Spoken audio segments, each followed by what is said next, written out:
దేవుని ప్రభు యేసుక్రీస్తుని కృపా సమాధానం కలుగుగాక. ఆమేన్. 111వ కీర్తన. బైబిల్ ఉన్నవారు చూడండి. యెహోవాను స్తుతించండి. స్తుతుల మీద ఆధారపడే దేవుడు, స్తోత్రాల మీద ఆధారపడే దేవుడు ఆయన. యథార్థవంతులు సభలో సమాజంలో పూర్ణ హృదయముతో నేను యెహోవాకు కృతజ్ఞతలు చెల్లించను.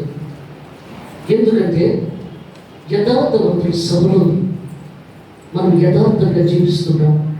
ఇది సత్యవాక్యం, అబద్ధం ఆడలేని వాక్యం. ఇది యథార్థంగా మాట్లాడాలి, ఉన్నట్టుగా మాట్లాడాలి. అప్పుడే దేవుడు సంతోషపడతాడు.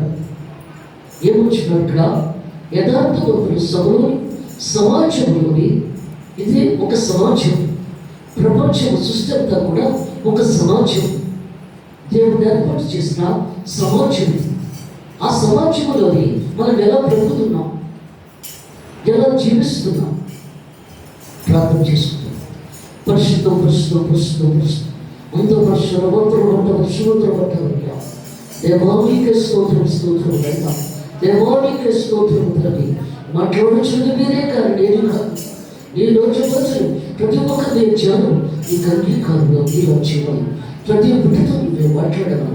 తనలోని ఆమేన్. Thank you Jesus. పరిశుద్ధాత్మ దేవా నీకు వందనాలు తండ్రి. ఆమేన్. పరిశుద్ధాత్మ దేవుడు ఏమని మాట్లాడుచున్నాడంటే, దేవాది దేవుడు సర్వాధికారి, సృష్టికర్త, సర్వోన్నత దేవుడు అంట. వాక్యమే దేవుడు, దేవుడే వాక్యము. వాక్యము రెండొంచుల గల ఖడ్గము, కీళ్ళలోంచి మురుగులోంచి మనకు లాగేస్తాం. అలాంటి వాక్యము మనం ఎంతవరకు చదువుతున్నాం, ఎంతవరకు ధ్యానిస్తున్నాం, ఎంతవరకు స్తుతిస్తున్నాం, ఎంతవరకు ఆరాధిస్తున్నాం, ఎంతవరకు కన్నిటితో ప్రార్థన చేస్తున్నాం, ఎంతవరకు కన్నిటితో గోజాడుతున్నాం. అందుకే దేవుడు మాట్లాడుతున్నాడు ఇక్కడ. యేసు ప్రభు ఈ లోకంలోకి వచ్చిన తర్వాత విశ్వాసానికి కృపను తీసుకొచ్చాడు. విశ్వాసం లేకుండా దేవునికి ఇష్టమే ఉండట అసాధ్యం. ఆయన ఉన్నాడని పరమ దయచేయబడని నమ్మినప్పుడే కార్యం జరుగుతుంది, లేకపోతే కార్యం జరగదు. ఇక్కడ వాక్యము మన పాదములకు దీపమైనది, అది వెలుగే ప్రకాశిస్తుంది. ఆ వెలుగులో మనం ఎంతవరకు నడవగలుగుతున్నాం, ఎంతవరకు జీవించగలుగుతున్నాం. వాక్యం అని వెలుగులో ఉండగాలి. అందుకే అంటున్నాడు ఇక్కడ, ఆది యందు వాక్యం ఉండను, వాక్యము దేవుని యందు ఉండను, వాక్యము దేవుడే ఉండను. అది శరీరత్వండి మన మధ్యలో ఉండను. ఇద్దరు ముగ్గురు ఉన్న దగ్గర నేను ఉంటానికి సరిచూని ఉండాలి. యేసు ప్రభు వెలుగే వచ్చాడు. ఆయన చీకటి కాదు, చీకటి సాధారణి, వెలుగే వచ్చాడు ఆయన. ఆ వెలుగులో మనం సంచరించాలి. అదే మోచున్నాడు ఇక్కడ. ఏమొచ్చినాడు ఇక్కడ? యథార్థవంతుల సభలో సమాజంలోను పూర్ణ హృదయముతో నేను యెహోవాకు కృతజ్ఞతలు చెల్లించాను. ఎందుకంటే నీ పూర్ణ హృదయముతో, నీ పూర్ణ శక్తితో, నీ పూర్ణ వివేకముతో నువ్వు మోకరించి ప్రార్థన చేసి దేవుని స్తుతించాలి. అది గడపరచాలి, కన్నీటి ఖర్చాలి దేవుని దగ్గర ఏడవాలి. అందుకంటున్నాడు సర్వ సృష్టికర్త, సర్వోన్నత దేవుడు ఆయన. అందుకే కదా ఇద్దరు పుట్టివాళ్ళు ప్రభు దగ్గరికి వచ్చి దావీదు రాజుకి జయము అన్నప్పుడు ఏంటి కావాలన్నాడు దేవుడు. అక్కడ మమ్మల్ని స్వస్థపరచు ప్రభు అనగానే, మరి నేను స్వస్థపరుస్తానని నమ్మకం నీకున్నదా? అదే ప్రశ్నిస్తున్నాడు. నేను స్వస్థపరుస్తానని నమ్మకం నీకున్నదా? నమ్మకం ఉంటేనే అవుతుంది కార్యం. అక్కడ క్లియర్గా మాట్లాడాడు. ఎందుకంటే విశ్వాసం ఉన్నదా అని మాట్లాడలేదు, అక్కడ నమ్మకం ఉన్నదా అని మాట్లాడుతున్నాడు. అక్కడ మరి మనకు నమ్మకం ఉన్నదా దేవుని మీద? అదే చెప్తున్నాడు ఇక్కడ. ఏమొచ్చినాడు ఇక్కడ? యథార్థవంతుల సభలోను సమాజంలోను పూర్ణ హృదయముతో నేను యెహోవాకు కృతజ్ఞతలు చెల్లించుతున్నాను. బహిరంగంగా ఒప్పుకోడు దేవుణ్ణి. నువ్వు బైబిల్గా పట్టుకొని ఒప్పుకోవాలి. ఎందుకంటే నా దేవుడు గొప్పవాడు, నా దేవుడే అంతానని చెప్పి అప్పుడు పరలోకంలో దేవుడు ఒప్పుకుంటాడు. లేకపోతే తండ్రి దగ్గర, దేవదూతుల దగ్గర దేవుడు ఒప్పుకోడు. ఇక్కడ మనం ఒప్పుకుంటేనే. అందుకంటున్నాడు. ఎందుకంటే దేవుడి గురించి నువ్వు లోపల ప్రార్థన చేస్తే కుదరదు, బహిరంగంగా ఒప్పుకోవాలి. అప్పుడే దేవుడి కార్యం జరిగిస్తున్నాడు ఇక్కడ. అందుకే దేవుడు మాట్లాడుతున్నాడు ఇక్కడ. యెహోవా క్రియలు గొప్పవి. అందుకంటున్నాడు ఇక్కడ. ఏమొచ్చినాడు ఇక్కడ? 2 కొరింథీయుల రాసిన పత్రిక 5వ అధ్యాయం 10వ వచనం. ఎందుకనగా అంటే దేవుడి క్రియల గురించి చెప్తున్నాడు ఇక్కడ. మరి దేవుడికి కూడా క్రియలు ఉంటాయా?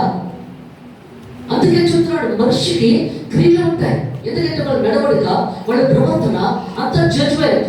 అదే చెప్తున్నాడు ఇక్కడ. ఎందుకనగా తను జరిగించిన క్రియలు చొప్పున అవి మంచిగా సరే చెడ్డమైన సరే దేహముతో అంటే శరీరముతో, అందుకంటున్నాడు ఇక్కడ ఏమొచ్చినాడు, చెడ్డమైన సరే దేహముతో జరిగించిన వాటి బలమును ప్రతివాడు పొందినట్లు మనం అందరూ క్రీస్తు నాయన మీద ప్రవేశించడం కావాలి. జాగ్రత్త దీంట్లో వచ్చి క్రియ, మనిషికి క్రియలు, వాళ్ళ తప్పులు, వాళ్ళ పాపాలు, అది క్రియ అంటున్నాడు దేవుడు ఇక్కడ.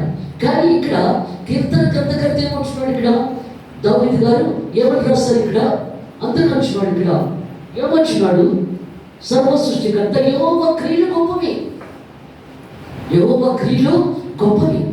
ఎందుకంటే దేవుని క్రియలు గొప్పవే. మనం ఎన్ని తప్పులు చేసినా అది క్షమించే మనసు ఉన్నదానికి. అందుకే దేవుడు మాట్లాడుతున్నాడు ఇక్కడ. ఎంత ఎలాంటి తప్పు పాపం చేసినా క్షమించే ప్రభు అంటే క్షమించే దేవుడు అయినా. అందుకే దేవుడు మాట్లాడుతున్నాడు ఇక్కడ. సర్వ సృష్టికర్త సర్వోన్నత దేవుడు అయినా. ఇక్కడ ఒక 2 వచనాల్లో ఇక్కడ అంటున్నాడు, మోషే ఇశ్రాయేలు జనాంగము ఐగుప్తు దేశం నుంచి బానిసలుగా వస్తున్నప్పుడు వాళ్ళకి భోజనం లేక మంచినీళ్ళు లేక చాలా వేదన పడుతూ శపిస్తారు. దేవుడిని మోషేని శపిస్తారు. మమ్మల్ని ఎందుకు తీసుకొచ్చారు, ఆ కష్టాలు బాధల్లో ఉంటాం కదా అని శపించినప్పుడు కదా దేవుడు ఉగ్రుడైన దేవుడు కదా కోపం వచ్చేసి పాపల చేత కనిపించేస్తారు అక్కడ. అప్పుడు మోషే అంటాడు, ప్రభా ఇంత దూరం తీసుకొచ్చిన తర్వాత ఈ పాపల చేత కలిసి చచ్చిపోతున్నారు ఐగుప్తు ప్రజలందరూ కూడా, మరి ఎలాగా అన్నప్పుడు ఈ విత్తడి సర్పాలు చేసి అందుకు శ్రమ మీద పెట్టు, కలిసిన వాళ్ళ అది చూస్తే బ్రతుకుతాడు. అందుకే వచ్చినాడు. ఇక్కడే వచ్చినాడు యేసు ప్రభు. యెహోవా దేవుడు ఇక్కడ ఎలా మాట్లాడాడు ఆయన కోపము ఉగ్రత ఆయనకి. యేసు ప్రభు ఎందుకంటే ఇక్కడ ఒక ధనవంతుడు భోజనానికి పిలిచాడు. పిలిచిన తర్వాత భోజనం దాన్ని కూర్చోగానే పాపం చేసేసి ఎప్పుడిచ్చో ప్రభుతో మాట్లాడదాం అనుకుంటుంది, కానీ అది అవ్వలేదు, ఆయన దొరకటం లేదు. ఆ రోజు వాళ్ళ ఇంటి దగ్గర దొరికాడు. అప్పుడు గొప్ప తన శరీరం డబ్బుతో అత్తరముడు తీసుకొని వచ్చి ప్రభు వెనకాల పాదాలు పెట్టుకుని ముందు కూర్చున్నాడు. ఆయన వెనకాల పాదాలు పెట్టుకుని కూర్చున్నాడు. వెనకాలకు వచ్చి ఆమె కన్నీరుతో ఆయన పాదాలు కడిగి తన వెంట్రుకు తెచ్చి ముద్దు పెట్టుకొని అత్తరముడు పాదాలు ఉంటాయి తన ఆయన పాదాల మీద పోస్తుంది. పక్కన ధనవంతులు కూర్చొని ముఖమదుగులా పెట్టుకొని అసహ్యంగా పెట్టుకొని ఏంటి ఆవిడ అలా చేస్తుంటే ఎలా చేస్తున్నాడు, మాట్లాడటం లేదంటే ఇలా అని చెప్పి అనుకుంటున్నాడు అక్కడ. ఎందుకంటే మనిషిని మనిషి అసహించుకోవడం కాదు. అందుకే వచ్చినాడు ఇక్కడ. ప్రేమించే మనసు కావాలి కానీ అసహించుకునే మనసు కాదు అక్కడ. ప్రేమించు, అదే దేవుడి రక్తం మనకి చేరైతాం. అప్పుడు అంటున్నాడు ధనవంతుడితో, ఏమొచ్చినాడు, నీటికి నేను వచ్చాను కదా, నా కాళ్ళకి ఇచ్చావా? లేదు ప్రభా. ఆ వచ్చిన దగ్గర నుంచి తన కన్నీరుతో నా బాధలు కొడుతూనే ఉంది. సీమోను నన్ను ముద్దు పెట్టుకున్నావా? లేదు ప్రభా. ఆ వచ్చిన దగ్గర నుంచి నా బాధలు తలపెట్టుకుని వచ్చి ముద్దు పెట్టుకుంటూనే ఉంది. సీమోను నా తల మీద మురిపోసి అభిషేకం చేసావా? లేదు ప్రభా. ఆమె తన శరీరాన్ని నమ్ముకొని అత్తరు మొదలు కొట్టి నా బాధలు మీద పోస్తుంది. అమ్మా నీవు ఎక్కువగా నన్ను ప్రేమించావు కాబట్టి నీ ఎక్కువ పాపాలు కక్కబడ్డాయి. నీవు ఎక్కువగా నన్ను ప్రేమించావు. మరి దేవుడిని మనం ఎలా ప్రేమిస్తున్నామండి? మనం ఎక్కువగా ప్రేమిస్తున్నామా, తక్కువగా ప్రేమిస్తున్నామా? అది మన మనస్సాక్షి తెలుసు. నా భర్తనే ప్రేమిస్తాను, నా భార్యనే ప్రేమిస్తాను, నా బిడ్డనే ప్రేమిస్తాను. దేవుడు ఎక్కడ ఉన్నాడు, ఆయన ఎక్కడ కనపడుతున్నాడు? దేవుని తర్వాత ఎవరైనా సరే నువ్వు ప్రేమించడం ఎవరైనా దేవుని తర్వాతే. దేవుడిని వదిలేసి నువ్వు ఎక్కువ ప్రేమించావంటే అది చాలా భయంకరంగా ఉంటుంది అక్కడ. అందుకే దేవుడు మాట్లాడుతున్నాడు అక్కడ. సర్వ సృష్టికర్త సర్వోన్నత దేవుడు అయినా. అందుకే వచ్చినాడు అక్కడ. యెహోవా క్రియలు గొప్పవి, అది చేసిన క్రియలు చాలా గొప్పవి. వాటి యందు ఇష్టం గల వారందరూ వాటిని విచారించండి. దేవుని క్రియలు మనం ఇష్టపడితే దేవుడిని ప్రేమిస్తాం, ఆయన ఆదరిస్తాం. ఎందుకంటే ఆయన మన కుటుంబాన్ని మనల్ని ఎంతో ప్రేమిస్తున్నాడు. ఆయన మరి అలాంటప్పుడు ఆయన మనం ప్రేమించాలి కదా. ఆయన క్రియలు మనకు నచ్చాలి కదా, ఆయన పద్ధతులు మనకు నచ్చాలి కదా. మరి నచ్చబెట్టుకే కదా 40 రోజులు కూడా వచ్చాము సంఘానికి, అది క్రియలు నచ్చబెట్టుకే కదా. అందుకని దేవుడు ఇక్కడ వాటికి ఇష్టం గల వారందరూ వాటిని విచారించరు. దేవుడి క్రియలు నచ్చిన వాళ్ళందరూ కూడా విచారిస్తారు. ఆయన కార్యము మహిమ ప్రభావం కలిగి మహిమ గ్రంథానికి చదువు కాక. అందుకే దేవుడు మాట్లాడుతున్నాడు. వాక్యం చెప్పేటప్పుడు పరిశుద్ధాత్మ దేవుడితో ఒకే మాట్లాడుతున్నాను, ఈ నోటు మూలక నన్ను వాడుకో. నేనైతే మాట్లాడలేదు, ఎందుకంటే బైబిల్ గ్రంథంలో ఉన్న ప్రతి మర్మమది నీకు తెలుసు. అది నువ్వే మాట్లాడాలి. అక్కడ నేను కాదు మాట్లాడింది, నువ్వు మాట్లాడతావు.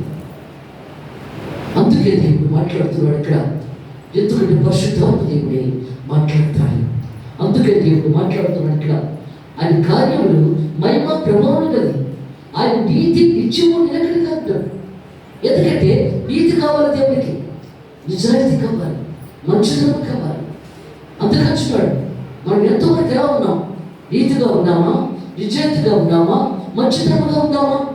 అది మనం తెలుసుకోవాలి. అక్కడ దాని ప్రకారంగానే మనం నడుచుకున్నప్పుడు మన కుటుంబాన్ని ఆస్వాదిస్తాడు దేవుడు అక్కడ.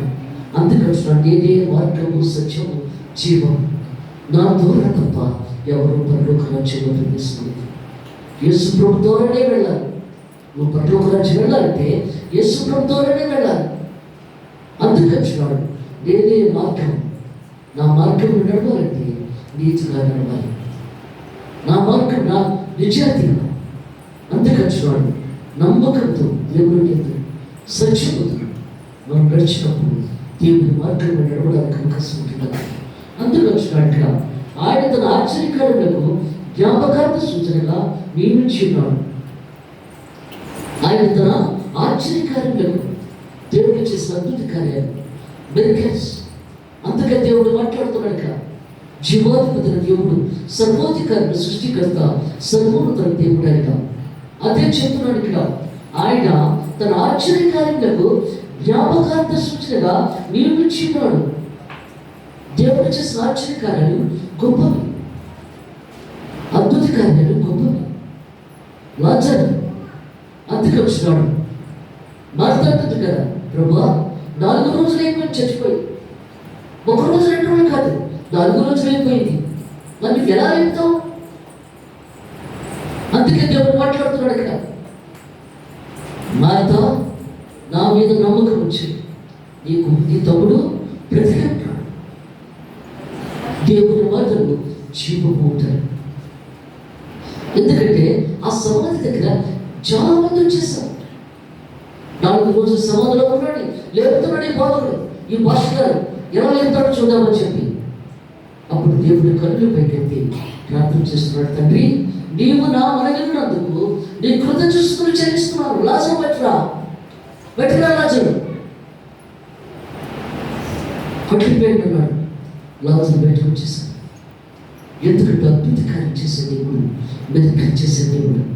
అది చేసిన కార్యాలు కంటికి కనిపించిన మనుషులు దానికి అగోచరం. అందుకే అంటున్నాడు దేవుడు ఇక్కడ, ఏమొచ్చినాడు ఇక్కడ, యెహోవా దయాదాక్షిణ్యపు దయగలవాడు దేవుడు, జాలి గలవాడు. అందుకే దేవుడు మాట్లాడుతున్నాడు ఇక్కడ, సర్వ సృష్టికర్త, సర్వోన్నత దేవుడు అంట. ఆయన శిష్యులు ఆయన సేవకు బయలుదేరి పెడుతున్నప్పుడు ఒక శవాన్ని మోసుకుని వస్తున్నప్పుడు ఆ శవ రేఖల ఆ తల్లి ఏడుస్తుంది. ఆ శవాన్ని పట్టుకొని ప్రభు శిష్యులు కూడా అక్కడ గమనిస్తున్నారు ఏం జరుగుతుందని. ఏమని ఏడుస్తుంది అక్కడ, బాబు నువ్వు చనిపోయావు, ఈ తండ్రి చనిపోయాడు, నేను ఎలా బ్రతకాలి, నేను ఎలా బ్రతకాలి అని ఏడుస్తుంది అక్కడ. దేవుడికి జాలిస్తుంది అంటున్నాడు కదా, దగ్గర దేవుడు కదా, జాలిగా దేవుడు కదా ఆయన. అమ్మా ఏడవకు, ఆ పాడిన బుద్ధి చిన్నవాడు చేయబట్టి చిన్నవాడు లేదన్నప్పుడు కదా ఆ చిన్నవాడు లేచి కూర్చున్నాడు. ఆ తల్లి కప్పు చెప్పు కానీ ఆ తల్లి ఎంతో సంతోషపడింది అక్కడ. అందుకే దేవుడు మాట్లాడుతున్నాడు ఇక్కడ, తన యందు భయభక్తులు గల వారికి ఆయన ఆహారం ఇచ్చినాడు. దేవుని యందు భయభక్తులు గల వారికి దేవుడు ఆహారం ఇస్తున్నాడు, ఆశీర్వాదాలు ఇస్తున్నాడు, దేవుని ఇస్తున్నాడు ఆయన. అందుకే దేవుడు మాట్లాడుతున్నాడు ఇక్కడ. సాధారణ ఉంటుంది కదా దేవునితో, నువ్వు 40 రోజులు ఉపవాసం చేసావు కదా, మంచిగా కూడా తాగలేదు కదా, ఊగిపోతున్నావు, జోగిపోతున్నావు. అందువల్ల ఈ రాళ్ళు రొట్టెలా చేసుకొని తినావు. దేవుడు మాట్లాడుతున్నాడు ఇక్కడ. మనిషి కుటుంబంలో కాదు జీవించేది, దేవుడు నోటి నుంచి వచ్చే ప్రతి మాట వల్ల జీవించాలి. ఎందుకంటే మన జీవానికి అదే ఆహారము, వాక్యమే ఆహారము మన జీవానికి. ఈ శరీరానికి తినే ఆహారం కాదు, ఈ శరీరం పోషణకే తింటున్నాము, కానీ ఆత్మకు మాత్రం వాక్యమే జీవాహారము. అది ఆ జీవానికి వెళ్ళినప్పుడు ఆ జీవనం సంతోషపడుతుంది, తృప్తిపడుతుంది. ప్రార్థన చేసుకుని వస్తున్నాం కదా, కార్యం ఆత్మతో వస్తున్నాం. ప్రభా నిండైన ఆత్మతో తీసుకెళ్ళు.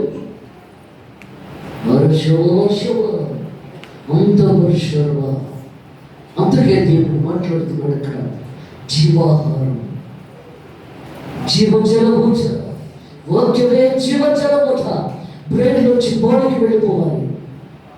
నీకెవరికి పడేస్తున్నా వెంటనే స్వస్థ అయిపోవాలి ఇమ్మీడియట్గా వాక్యం ద్వారా. అందుకే దేవుడు మాట్లాడుతున్నాడు ఇక్కడ, అదే మాట్లాడుతున్నాడు ఇక్కడ. సర్వశక్తిమంతుడు సద్గురుతో దేవుడు అయిన అల్పయు వేగియు నేనే, ఆదియు అంతము నేనే, సమస్తము నేనే, సర్వాధికారుని సృష్టికర్తని దేవుడు సెలవిస్తున్నాడు ఇక్కడ. అందుకంటున్నాడు ఇక్కడ, ఏమొచ్చినాడు ఇక్కడ, తన యొక్క భయభక్తులు గలవారికి ఆయన ఆహారం ఇచ్చినాడు. ఆ నిత్యము తన నిబంధన జ్ఞాపకం చేసుకున్నాడు. మరి మనం జ్ఞాపకం చేసుకుంటున్నామా నిబంధన? అంటే దేవునితో మనం కలిసి నిబంధన చేసుకోవాలి కదా. ప్రభా ఈ దినం నుంచి నేను నీతోటే ఉంటాను, నువ్వు ఎలా చెప్తే అలాగే ఉంటాను ప్రభా, నేను ఏ తప్పు చేయను ప్రభా, నేను మంచిగా బ్రతుకుతాను ప్రభా, నిబంధన చేసుకుంటాం కదా. మన కష్టం వచ్చినప్పుడు, మన కష్టం తగ్గిపోయింది అనుకోండి, అప్పుడు మోకరించి అప్పుడు దేవుడికి నిబంధన చేసుకుంటాం. అందుకే కదా శిష్యుడు పాదాలు కడిగి టవలతో ముద్దు పెట్టుకున్నప్పుడు పేతురు అంటాడు, నా పాదాలు కడగొద్దు ప్రభావం, నాతో నీకు పాలిపప్పులు లేవు, నాతో నీకు పాలిపప్పులు లేవు, నేను పాదాలు కడగకపోతే. ఎందుకంటే దేవుడు మనలో లేకపోతే దేవుడితో మనకు పాలిపప్పులు ఉండవు. దేవుడు మన హృదయంలో ఉండాలి. నువ్వు ఎంత పని చేసుకో, ఎంత ఉద్యోగం చేసుకో, ఎక్కడ బిజినెస్ చేసుకో, ఏదేమైనా చేసుకో, కానీ ఆయనతో పాటు ఆయనతో నీకు సంబంధం కుదురుకోకూడదు. ప్రతి నిమిషము కూడా ఆయనతో కలిసి జీవించాలి. ప్రభా ఈ మంచిది చేశాను, అది చేశాను ప్రభా. మరి నీ భార్యతో చెప్పుకుంటావు కదా, నువ్వేం చేసావో, నువ్వేం చేసావు నీ భర్తతో చెప్తావు కదా. అలాగే దేవుడితో కూడా ఈ రోజు నేను చేశాను ప్రభా, ఒక్కోసారి తప్పు కూడా చేసేసాను ప్రభా, నేను నా మాటలు ఎందుకు అలాగవుతుంది, ఏదో జరిగింది ప్రభా, నన్ను క్షమించవా ప్రభా. దేవుని స్తోత్రం వలన. అందుకే దేవుడు మాట్లాడుతున్నాడు ఇక్కడ. సర్వ సృష్టికర్త సర్వోన్నత దేవుడు ఆయన. అదే చెప్తున్నాడు ఇక్కడ. ఆ నిత్యము తన నిబంధన జ్ఞాపకం చేసుకోవడం. మన నిబంధన జ్ఞాపకం చేసుకోవాలి. దేవుడితో కలిసి ఉండడానికి మన నిబంధన జ్ఞాపకం చేసుకోవాలి. ఈ రోజు నువ్వు ప్రార్థన చేసుకోకపోతే నీ మనసు అంత గిడ్డిగా ఉంటుంది.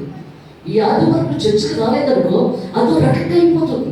అయ్యో ఈ రోజు నేను చర్చకు వెళ్ళలేకపోయానే, మరి దేవుడిని వేళ ఏం మాట్లాడిందో ఏంటో, ఈ వేళ ఎందుకు ఇలా జరిగిందో ఏంటో. ఎందుకంటే నిబంధన, దేవుడితో నిబంధన, ఆ ఒప్పందం మనలో ఉండబట్టికే ఈ దినమాలయం ఎలా కూర్చున్నాము. ఆ నిబంధనను, ఆ ఒప్పందము మనలో ఉంది కాబట్టి ఆలయం ఎలా కూర్చున్నాం, మన శరీరం రక్తం తీసుకోవడానికి. లేకపోతే రా, ఇంతమంది రా. అందుకే దేవుడు మాట్లాడుతున్నాడు ఇక్కడ. అది కూడా సాయంత్రం వేళ. అందుకే దేవుడు మాట్లాడుతున్నాడు ఇక్కడ. ఆయనతో మనం నిబంధన కలిస్తున్నాము కాబట్టి అదే చెప్తున్నాడు ఇక్కడ. ఏమొచ్చున్నాడు ఇక్కడ, ఆయన తన ప్రజలకు అందించిన సంస్థను అప్పగించి ఉన్నాడు. ఆయన తన ప్రజలకు అందించిన సంస్థను అప్పగించి ఉన్నాడు.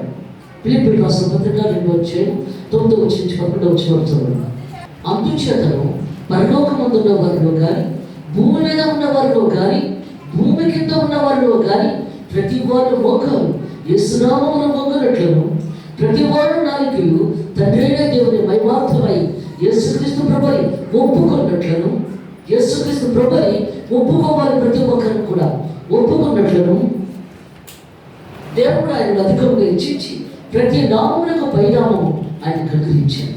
అన్ని నామముల కన్నా పైనామము యేసే. అందుకంటున్నాడు దేవుడు ఇక్కడ. అదే చెప్తున్నాడు ఇక్కడ. ఏమంటున్నాడు ఇక్కడ? ఆయన తన ప్రజలకు అన్ని జనుల సమస్తమును అప్పగించినాడు. సుమేరు అంటాడు కదా, పరిశుద్ధాత్మకుడే అన్ని జనాంగానికి నువ్వు వెలుగుగా వచ్చావు, ఇశ్రాయేలు జనాంగానికి మహిమగా వచ్చావు. ఎందుకంటే అన్ని జనాంగము కావాలి, ఇశ్రాయేలు జనాంగము కూడా కావాలి. అన్నింటికి వచ్చాడు యేసు ప్రభువే. అన్నింటికి కూడా అన్ని జనాంగానికి నువ్వు వెలుగుగా వచ్చావు. నా కళ్ళ కట్టినట్టు కనబడిపోతుంది. దేవుడు చేసిన కార్యాలు నా కళ్ళ కట్టినట్టు కనబడిపోతుంది. ఇశ్రాయేలు జనాంగానికి మహిమగా వచ్చావు. అందుకే దేవుడు మాట్లాడుతున్నాడు ఇక్కడ. ఆయన చేతి కార్యములు సత్యమైనవి, న్యాయమైనవి. ఎందుకంటే ఆయన యథార్థవంతుడు దేవుడు. అందుకే దేవుడు మాట్లాడుతున్నాడు. ఆయన పరిశుద్ధుడు, యథార్థవంతుడు, న్యాయవంతుడు. అంతకంటున్నాడు. నిక్కచ్చిగా ఒక జడ్జిమెంట్ ఇస్తాడు ఆయన. అందుకే దేవుడు మాట్లాడుతున్నాడు ఇక్కడ. మనం ఎంతవరకు న్యాయంగా ఉంటున్నామో, ఎంతవరకు ఆయనతో కలిసి జీవిస్తున్నామో దాని ప్రకారంగా దేవుడు కార్యం జరిపిస్తున్నాడు ఇక్కడ. అందుకంటున్నాడు ఇక్కడ. ఏమొచ్చినాడు ఇక్కడ? ఆయన తన ప్రజలకు అన్ని జనుల సంస్థను అప్పగించున్నాడు. తన క్రియల మహాత్మ్యము వారికి వెల్లడి చేస్తున్నాడు. ఇందులో ప్రతి ఒక్క క్రియలు కూడా దేవుడిని వెల్లడిపరుస్తాడు. జడ్జిమెంట్ ఉంటుంది. అందుకే దేవుడు మాట్లాడుతున్నాడు ఇక్కడ. దేవుడు జీవ గ్రంథంలో ఈ పేరు లిఖించబడి ఉంటాయి. వేరే గ్రంథము తల్లి గర్భంలో పిండంలో ఉన్న దగ్గర నుంచి నువ్వు ఎన్ని తప్పులు చేస్తున్నావు, ఎన్ని మంచి పనులు చేస్తున్నావు ఆ గ్రంథంలో రాయబడి ఉంటాయి. దాన్ని బట్టి తీర్పు ఉంటుంది అక్కడ. అందుకంటున్నాడు. ఇవన్నీ కూడా ఈ ప్రాణం పోయేటప్పుడు కదా ఆత్మకు తెలిసిపోతుంది. ఆత్మకి తెలిసిపోతుంది. ఈ భూలోకంలో ఉన్నంత వరకు తెలియదు కానీ, ఈ బుద్ధిలో ప్రాణం ఉన్నంత వరకు తెలియదు కానీ, ప్రాణం పోయేటప్పుడు కదా నువ్వు మంచివాడుగా, ఈ కుటుంబం మంచిగా ఉందా, ఎలా ఉన్నదో దేవుడు చూపించేస్తాడు. ఒకసారి చూపించేస్తాడు. నువ్వేం తప్పులు చేసావు, ఎలా తప్పులు చేసావు, దానికి ఏమిటో దేవుడు తీర్పిచ్చేస్తాడు. అందుకే దేవుడు మాట్లాడుతున్నాడు. నీకు తెలిసిపోతుంది. ప్రాణం ఎలా పోయేటప్పటికే నీకు తెలిసిపోతుంది అంతా కూడా. అందుకే దేవుడు మాట్లాడుతున్నాడు ఇక్కడ. జీవాధిపతి దేవుడు, సర్వోధికారుడు, సృష్టికర్త, సర్వోన్నత దేవుడు అయినా. అందుకంటున్నాడు. ఆయన చేతి కార్యములు సత్యమైనవి, న్యాయమైనవి. ఆయన శాసనములన్నీ నమ్మకమైనవి. దేవుని శాసనాలు నమ్మకమైనవి. ఆయన నమ్మకంగా చెప్తాడు శాసనాలన్నీ కూడా. ఇలా ఉండండి.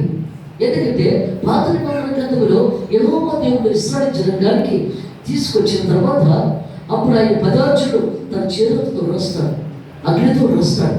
ఎందువల్ల ఈ పదార్చుడు పాటిస్తే నువ్వు బాగుంటావు, నీ కుటుంబం బాగుంటుంది అని చెప్పి ఆ పదార్చుడు రాస్తాడు. ఆ పదార్చుడికి ఎంత ట్విస్ట్ వస్తుందో తెలియదు అక్కడ. అని రాసేటప్పుడు కల్లా మోషే తీసుకెళ్ళి రాస్తాడు అక్కడ. ఈ లోపలే వీళ్ళు ఎందుకంటే ఆహారం ముందు పెట్టి నడవన్నప్పుడు విగ్రహారాధన పెట్టేసేసి తప్పదాన్ని తప్పుడు పని చేసినప్పుడు కత్తిని నిలబెట్టి 23,000 మంది అక్కడికక్కడ చంపేస్తాడు. పాపం పరిపక్వమైనప్పుడు మరణం తెచ్చాడు. ఆజ్ఞ తెలియదు అక్కడ. ఈ 2 పరుగులు పట్టుకొస్తున్నాడు మోషే. వాళ్ళు ఇంకా చేసేటప్పుడు ఇంకా కూడా భయంకరంగా కనపడుతున్నప్పుడు ఆ 2 పరుగులు ఇష్టపడతాడు మోషే. తట్టుకోలేక ఇసురు కొట్టేటప్పుడు కదా అప్పుడు దేవుడు అంటాడు మోషేను 2వ తప్పుగా ఇచ్చాడు. నేను దేవుడిని కాబట్టి నేను ఏది చేసినా పర్వాలేదు, కానీ నువ్వు సేవకుడు, నువ్వు అలా చేయడానికి లేదు, ఎందుకు ఇష్టపడ్డావు అని దేవుడు కథమాని చదువుతాడు అక్కడ. అందుకే దేవుడు మాట్లాడుతున్నాడు ఇక్కడ. ఏమొచ్చినాడు అక్కడ? ఇక్కడ ఆయన చేతి కాలంలో సత్యమైనవి, న్యాయమైనవి. ఆయన శాసనాలని నమ్మకమైనవి. దేవుడి శాసనాలు నమ్మకమైనవి. ఆయన మనకు అన్ని ఇస్తున్నాడు. అది ఆజ్ఞలు ఇచ్చాడు. ఈ ఆజ్ఞల ప్రకారం నడవండి అని చెప్తున్నాడు ఆయన. యేసు ప్రభు కూడా ఇక్కడ కూడా ఇచ్చాడు. 7 ఆజ్ఞలు ఇచ్చాడు. దాని ప్రకారంగా నడవండి అంటాడు కొత్త నిబంధన గ్రంథంలో. ఎంతవరకు మనం నడవగలుగుతున్నాం? అందుకే దేవుడు శ్రమిస్తున్నాడు. తన రక్తాన్ని ప్రాణాన్ని ధారపోసిన దేవుడు మనం పరలోక రాజ్యానికి వెళ్ళడానికి దేవుడు ఇలా చేస్తున్నాడు ఇక్కడ. అందుకే దేవుడు మాట్లాడుతున్నాడు, సత్యముతోనూ యథార్థతతోనూ అవి చేయబడి ఉన్నాయి. సత్యముతోనూ యథార్థతతోనూ అవి చేయబడి ఉన్నాయి. సత్యము యథార్థత అవి నాకుండాలి. అబద్ధం పడకూడదు. ఆకాశము నా సింహాసనము, భూమి నా బాధపడుతుంది. ఎక్కడ నాకు కడతాం? మందిరాన్ని నాకెక్కడ కడతాం? ఆకాశం నా సింహాసనము, భూమి నా బాధపడటం. ఎక్కడ దేవుడికి స్థాపిస్తాం? ఆయన మందిరం ఎక్కడ కడతాం? అందుకే దేవుడు మాట్లాడుతున్నాడు ఇక్కడ. జీవాధిపతుల దేవుడు, సర్వోధికారి, సృష్టికర్త, సర్వోన్నతుల దేవుడు ఆయన తన ప్రజలకు విమోచన కలిగించేవాడు. తన ప్రజలకి విమోచన కలిగించేవాడు. అంతా మంచి చేస్తాడు. ఈ 40 రోజులు మీరు చక్కగా వచ్చారు. ఈ 40 రోజులు ప్రార్థనలకి ఫలితాన్ని ఇస్తాడు. అందరికి ఇస్తాడు ఫలితాలు.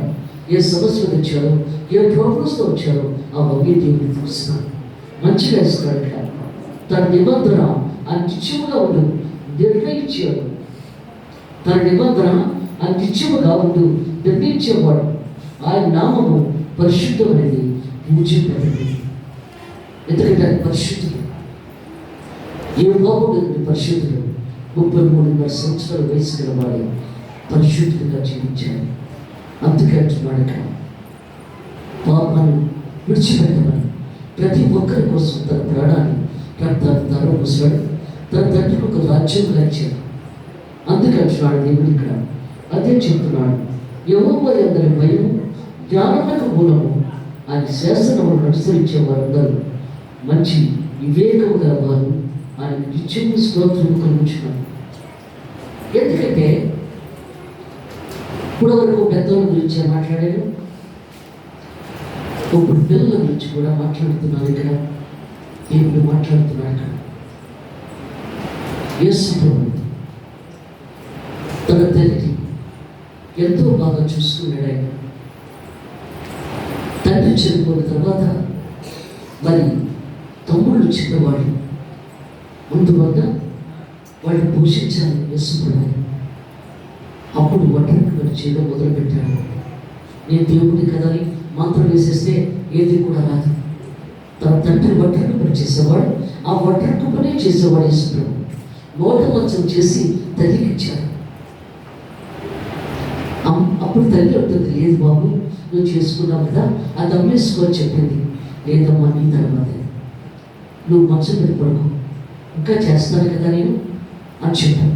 ఎందుకంటే తల్లిదండ్రులు ప్రేమించే వారి దీర్ఘాలను పొందుతారు. అందుకే దేవుడు మాట్లాడుతున్నాడు ఇక్కడ. ఎందుకంటే తల్లిదండ్రులు ప్రేమించాలి. ఇప్పుడు చిన్నవాళ్ళు రేపు పెళ్ళి అవుతుంది, పెద్దవాళ్ళు అవుతారు. అందుకే దేవుడు మాట్లాడుతున్నాడు ఇక్కడ. చదువుకుంటున్నారు. ఇప్పుడు ఆ తల్లిదండ్రులు మీరు ఏ కష్టం వచ్చినా, ఏ బాధ వచ్చినా మిమ్మల్ని ఎంతో ఆదుకుంటున్నారు. చిన్నప్పటి నుంచి కూడా దొడ్లో వెళ్ళినా, ఒకటికి వెళ్ళినా ఎంతో శుభ్రం చేసి కళ్ళు కద్దుకొని నా కొడుకు నా కూతురు అనుకొని ఎంతో ప్రేమిస్తున్నారు. కొడుకే చూడాలని లేదు, కూతురు చూడొచ్చు. కూతురుని కూడా అలాగే కన్నారు కదా. అందుకే దేవుడు మాట్లాడుతున్నాడు ఇక్కడ. అందువల్ల తల్లిదండ్రులు ప్రేమించాలి. మరియు మరి సూర్యుడు అంటాడు కదా, గుండెలో కత్తి దిగిపోతుందన్నాడు. తల్లి కొడుకును పొగుడుతుంటే భయమర్చిపోయింది బాబు. ఆఖరి దేవుడు చనిపోయేటప్పుడు వేదపడి ఏడుస్తాం, నా గర్భం వేదనగా ఉన్నది, బాధగా ఉంటుంది ఆయన, ఎందుకు అటు మరణం పొందారు అని ఎక్కెక్కి ఏడుస్తుంది, దొరికి ఏడుస్తుంది. ఎందుకంటే గర్భఫలం దేవుడిచ్చిన బహుమానము గర్భశోకము, వేదన. అందుకే దేవుడు మాట్లాడుతున్నాడు ఇక్కడ. బిడ్డలు గ్రహించేది ఏంటంటే ఇంత కష్టపడేది కూడా ఆ బిడ్డల కోసమే. తినకు ఆ బిడ్డల్ని మంచిగా చూసుకొని పెంచుకుంటాం.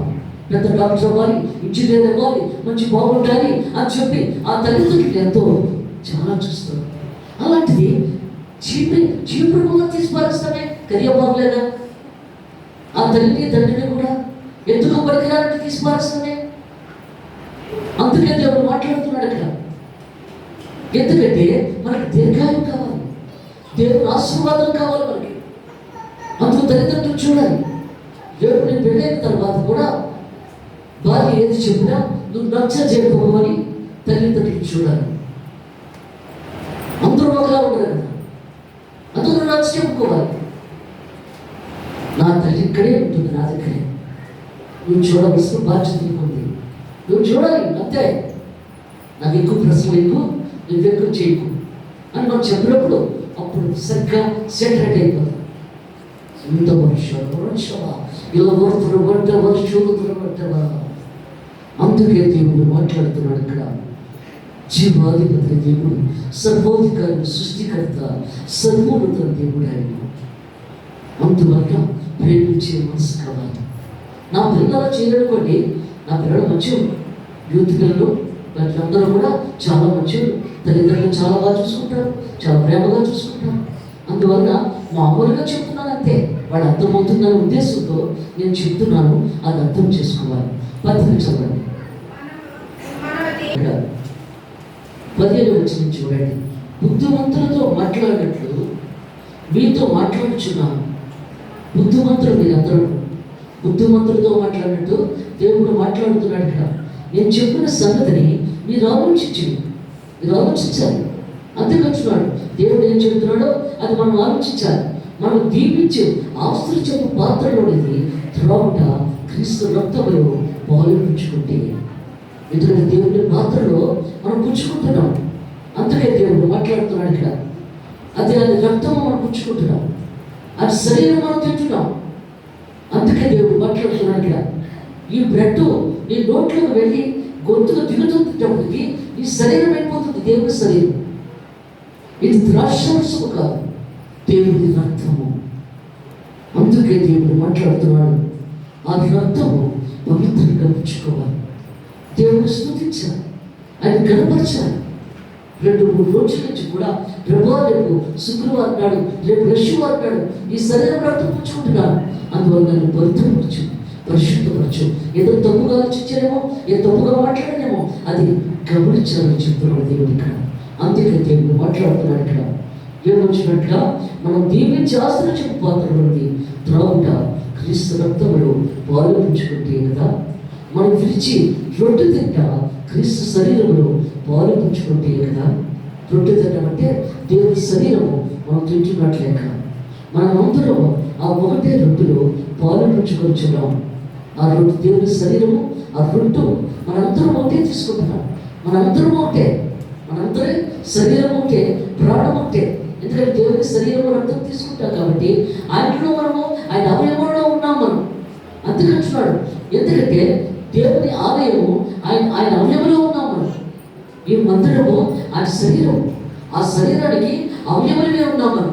ఇప్పుడు ఆయన శరీరం రక్తం తీసుకుంటున్నాం కాబట్టి ఆయనతో మనకు పాలుపంపులు కలుసుకున్నాం అంటున్నాం. అందుకే దేవుడు మాట్లాడుతున్నాడు, విరిచే రొట్టె తింటా క్రీస్తు శరీరంలో పాలుపుంచుకుంటే కదా. మనం అందరం ఆ ఒకటే రొట్టెలో పాలుపుంచుకుంటున్నాం. ఆ ఒకటో దీంట్లో మనం పాలుపుంచుకుంటున్నాం ఇక్కడ. అందుకంటున్నాడు ఇక్కడ. అందుకే దేవుడు చెప్తున్నాడు ఇక్కడ, ఒకటే కనుక అనేకమైన మనము ఒక శరీరమై ఉన్నాము. అందుకే దేవుడు చెప్తున్నాడు, సువార్త చదవండి. అందుకంటున్నాడు దేవుడు ఇక్కడ. ఆ గడియ వచ్చినప్పుడు ఆయనతో కూడా అపోస్తలులు పంక్తులు కూర్చుంటారు. 12 మంది అటు 6 ఇటు 6 కూర్చున్నారు ప్రభు పక్కన. అందుకంటున్నాడు భక్తులు కూర్చుంటుంది. అప్పుడు ఆయన నేను శ్రమ పడక మునిపే, అందుకే నేను శ్రీ వెక్కక ముందే మీతో కూడా ఈ పస్కాన్ని పుచ్చుకోవాలని మిక్కిలి ఆశపడుతుంది. ఈ శరీరం రక్తం తీసుకోవాలని ఆశపడుతున్నాను. అందుకే దేవుడు మాట్లాడుతున్నాడు ఇక్కడ. శ్రమ పడక మునిపే మీతో కూడా ఈ పస్కాన్ని పుచ్చుకోవాలని మిక్కిలి ఆశపడుతుంది. అది దేవుని రాజ్యంలో నెరవేరే వరకు ఇక ఎన్నడూ దాన్ని పుచ్చుకోవాలని మీతో చెప్పుచున్నాడు, వారితో చెప్పాను. ఎందుకంటే ఇప్పుడు తీసుకున్న తర్వాత మళ్ళా పరలోక రాజ్యంలో తర్వాత నేను తీసుకున్నాను. ఇప్పుడు ఎప్పుడే తీసుకోమంటున్నాడు ఆయన. అందుకంటున్నాడు ఇక్కడ, భుజింపు వల్ల మిక్కులు ఆశపడితే అది దేవుని రాజ్యములో నెరవేరే వరకు ఇక ఎన్నడను దాన్ని భుజింపునని మీతో చెప్పుచున్నాడు, వారితో చెప్పి ఆయన గిన్నె ఎత్తుకొని కృతజ్ఞతలు చెల్లించి మీరు దీన్ని తీసుకొని మీలో పంచుకొని, ఎందుకంటే ప్రార్థన చేసి ఇచ్చాడు. ఈ తాగండి చెప్తున్నాడు ఇక్కడ. ఆ రక్తాన్ని అందుకంటున్నాడు ఇక్కడ, ఇక మీదట దేవుని రాజ్యం వచ్చే వరకు, అందుకంటున్నాడు ఇక్కడ, పంచుకొని ఇక మీద దేవుని రాజ్యం వచ్చే వరకు నేను ద్రాక్షారసము తాగని మీతో చెప్పుచున్నాను. మళ్ళీ పరలోక రాజ్యం వచ్చే వరకు కూడా, అంటే మధ్యాకాశానికి వచ్చే వరకు కూడా నేను ద్రాక్షారసం పుట్టుకున్నాను దేవుడు ఇక్కడ. అందుకంటున్నాడు, పిమ్మట ఆయన ఒక రొట్టె పట్టుకొని కృతజ్ఞతలు చెల్లించి దాన్ని విరిచి వారికి ఇచ్చి, ఇది మీ కొరకు ఇవ్వబడుచున్న నా శరీరం. దేవుని శరీరం, దేవుని నన్ను జ్ఞాపకం చేసుకుంటాకు దేవుని చేయడని చెప్పారు. జ్ఞాపకం చేసుకోవడానికి ఇది చెయ్యబట్టున్నాడు. ఆ ప్రకారమే భోజనమైన తరువాత ఆయన గిన్నె పట్టుకొని, ఈ గిన్నె మీ కొరకు చిందింపబడుచున్న నా రక్తం వలన క్రొత్త నిబంధన, నా రక్తం వలన క్రొత్త నిబంధన, మధ్యవర్తి. దేవునికి మనిషికి మధ్యవర్తి చేసుకుంటాడు. అందుకే కొత్త నిబంధనకర్తగా దేవుడు వచ్చాడు. దేవునికి మనిషికి మధ్యవర్తిగా వచ్చాడు. ఎందుకంటే తన తండ్రికి ఒక రాజ్యంగా చేయడానికి, అందరికీ పరలోక రాజ్యాన్ని తీసుకువెళ్ళడానికి మధ్యవర్తిగా వచ్చాడు. మరణశాస్త్రం రాసినవాడు మరణిస్తేనే తప్ప ఆ మరణశాస్త్రం రద్దు కాదు. మరణశాస్త్రం రాసినవాడు యెహోవా దేవుడు, అది రద్దుపరచడానికి యేసు వచ్చాడు. మధ్యవర్తిగా, కొత్త నిబంధనకర్తగా మధ్యవర్తిగా వచ్చాడు. దేవుని వాక్యం గురించి ఆమె